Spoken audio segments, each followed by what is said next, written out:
रहा हूं मैं कुर्सी इसका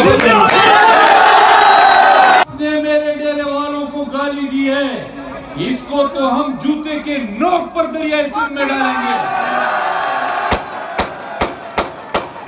अगर इस अल्टीमेटम के इन घंटों को पूरा और उसको यहां से रुखसत न किया गया तो फिर हमें पेशावर में आकर आपके ऑफिस में आपको भी कुर्सी से उठाकर बाईपास करना।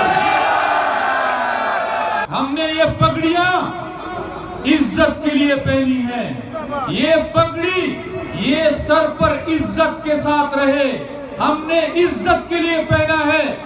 बेगैरती के साथ ये सर भी कंधे पर सलामत नहीं रहना चाहिए।